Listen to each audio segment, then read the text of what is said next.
Recently, I celebrated my 16th birthday, which was made memorable by a generous gift from my grandmother. She transferred the ownership of her penthouse apartment to me.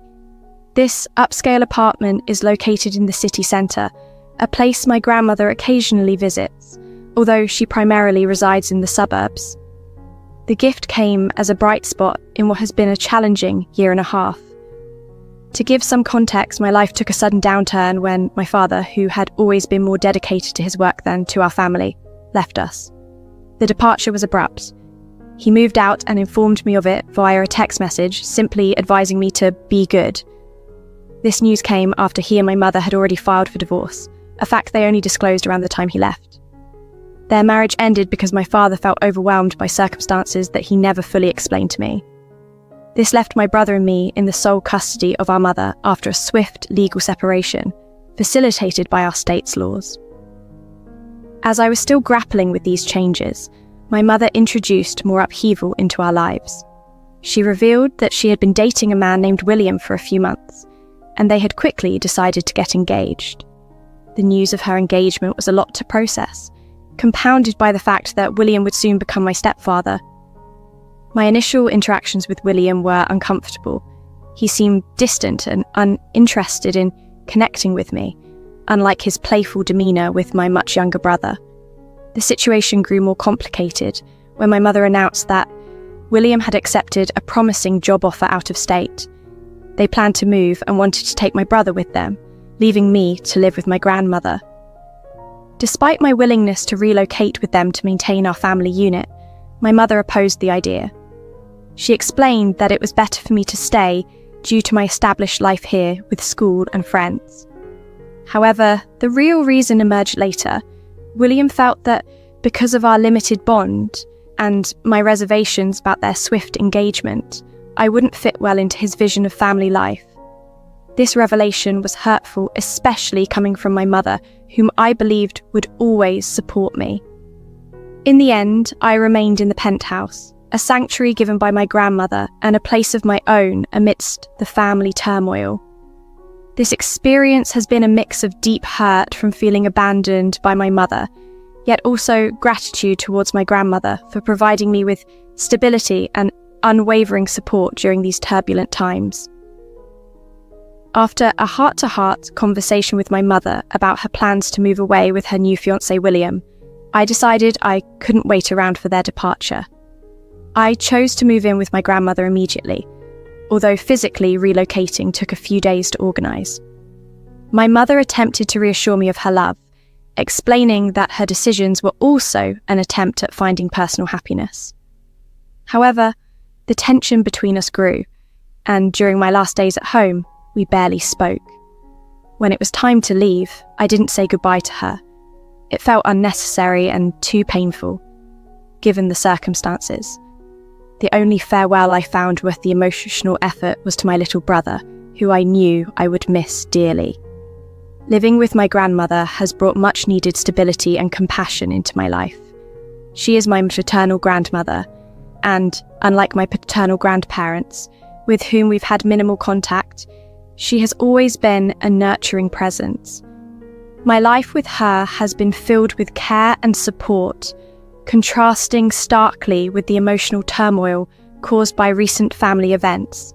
School commutes are a bit longer, but that's a small price to pay for the peace and love I now experience. Despite the distance from my mother, I maintain contact to talk to my little brother, avoiding direct conversations with her. This arrangement continued until my recent birthday, which my grandmother turned into a special occasion by organising a surprise party. She invited my close friends and some relatives, pulling it all together through social media connections. The highlight of the celebration was my grandmother's announcement of her gift to me, the penthouse apartment. She explained that her lawyer would manage the property until I turned 18, at which point it would be fully mine. This news was a beacon of hope amidst the emotional storms of the past year. However, the news of this generous gift somehow reached my mother, leading to an unexpected and unwelcome proposition.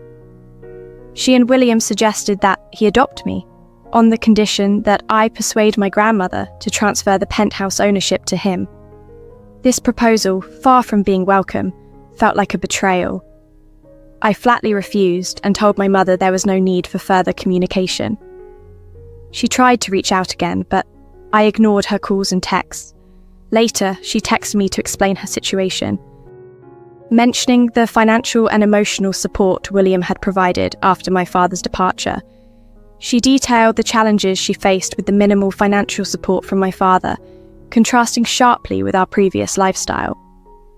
Despite her attempts to justify her actions, the message only deepened the rift between us, as I struggled to reconcile her pursuit of happiness with the impact it had on our family. Her reliance on William's support, while understandable, could not bridge the gap her decisions had created in our relationship. He explained that William had stepped in during a tough time, acknowledging that William hadn't been very warm towards me. My mum attributed his distant behaviour to his past relationships, where issues with children had caused significant problems, leading to breakups.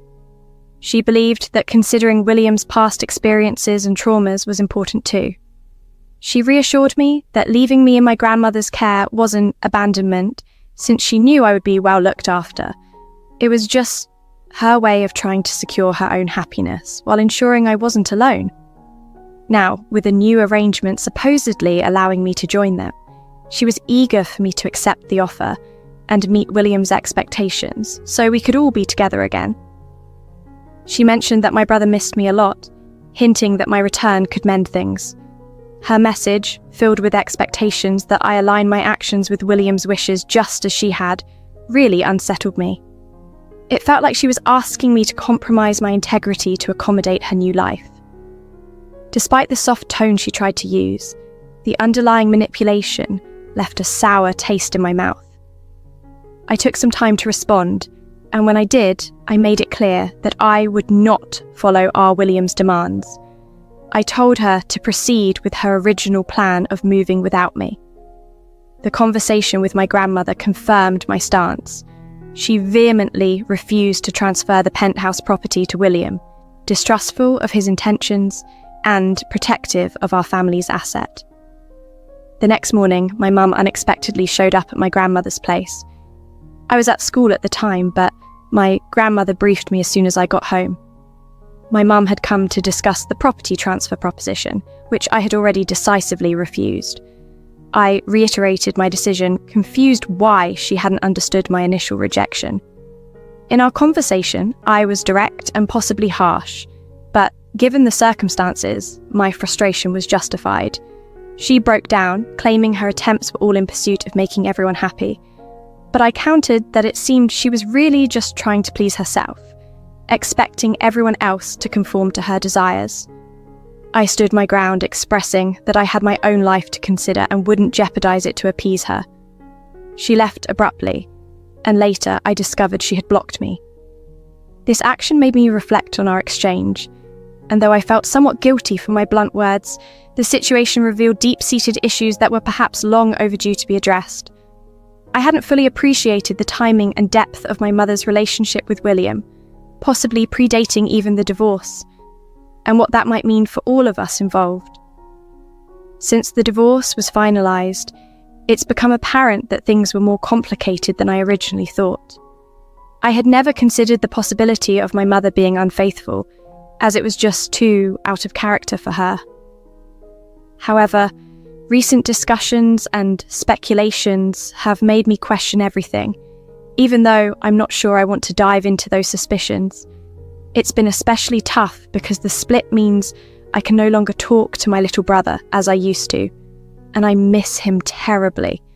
We've always been close, and now unsettling theories about his paternity are floating around, which only adds to the confusion and hurt.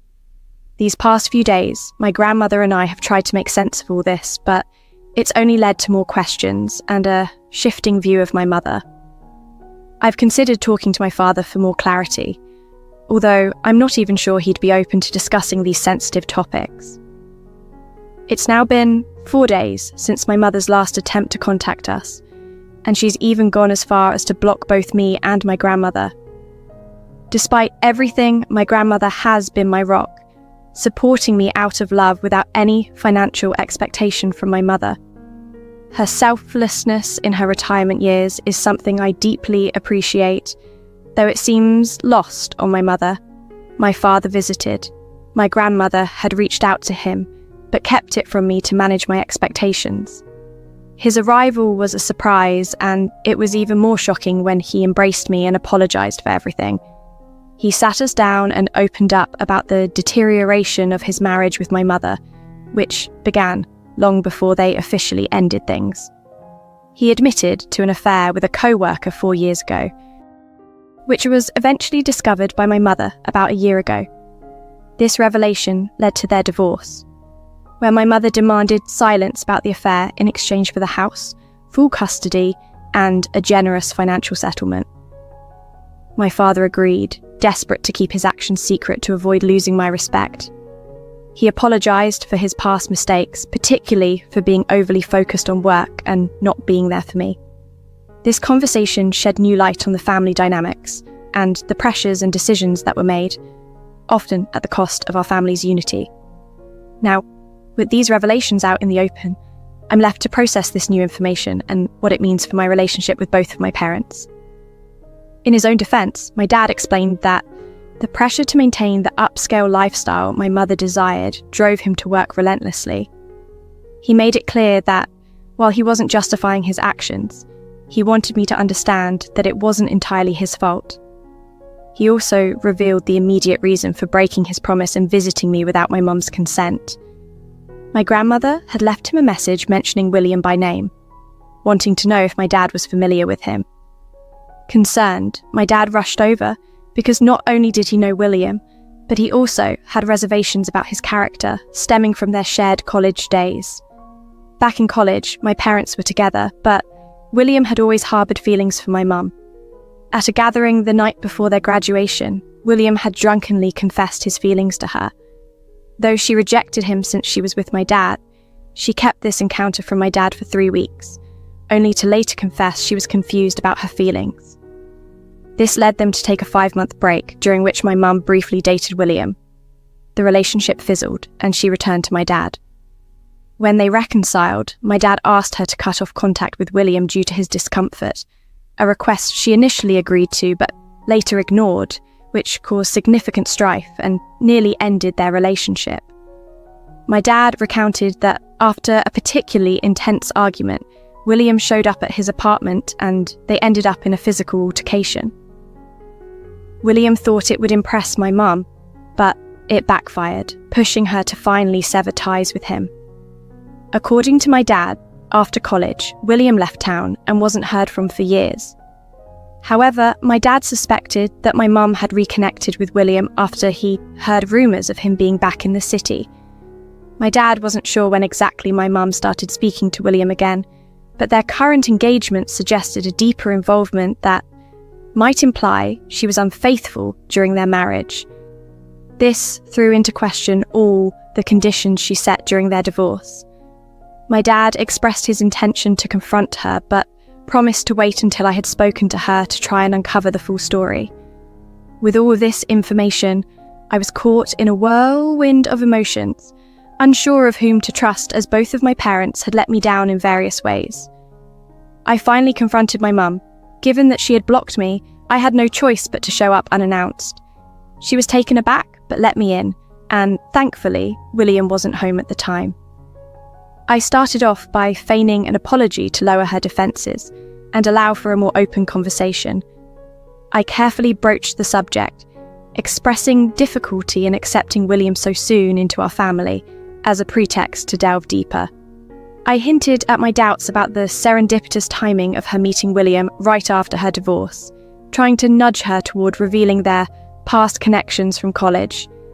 However, she didn't immediately confess to anything, leaving me to press further for the truth. When I confronted my mum, she simply remarked on how lucky she was to have found William so quickly after the divorce, avoiding any admission of their prior acquaintance. My dad had already shown me photos of him with both my mum and William from their college days, confirming they all knew each other back then. Despite my initial doubts about the whole story, my mum's evasion and outright denial about knowing William before only solidified my trust in my dad's version of events. Things took a turn when my mum, perhaps realising her initial response was too vague, confessed that she had never planned to tell me about her past with William. She admitted that her rushed engagement and plans to move away were driven by a desire to erase every reminder of my father from her life. She then revealed his affair, the very secret she had used to leverage a favourable divorce settlement from him, despite promising him she'd never tell me. At that point, I felt there was no reason to continue the conversation. I left abruptly and called my dad to inform him he could proceed as he saw fit because I now knew the truth. While I recognise that my dad isn't entirely blameless in past events, my mum's actions had cast her in a far worse light. After confronting my mum, my dad insisted on a paternity test, which confirmed he is indeed my father's child. My dad is now seeking full custody, and since I'm 16, my preference for him to have custody is taken into account. However, I am still living with my grandmother. While my dad and I are trying to mend our relationship, there are many issues to resolve, and I feel most stable with my grandmother for now. My mother was furious when she realised my visit was aimed at uncovering her secrets. She unblocked me long enough to express her anger before blocking me again. We haven't spoken since. As for William, he left my mother as quickly as he had proposed, especially after learning my dad was challenging the financial arrangements of their divorce. It turned out there was no real job offer for William. His plan had been to use my mum's finances to support his uncle's grocery store. This deception was also his motive in trying to persuade me to transfer my inherited property to him. Meanwhile, my mother, instead of reflecting on her actions, chose to vent to her friends, who in turn gossiped about the situation. This is how my dad and eventually I came to know more details about the whole mess. Thankfully, my dad and I are committed to improving our relationship. He has promised to be more present and involved in my life. We hope that once he gains custody, or at least shared custody of my brother, we can work towards being a happier, if not entirely functional family,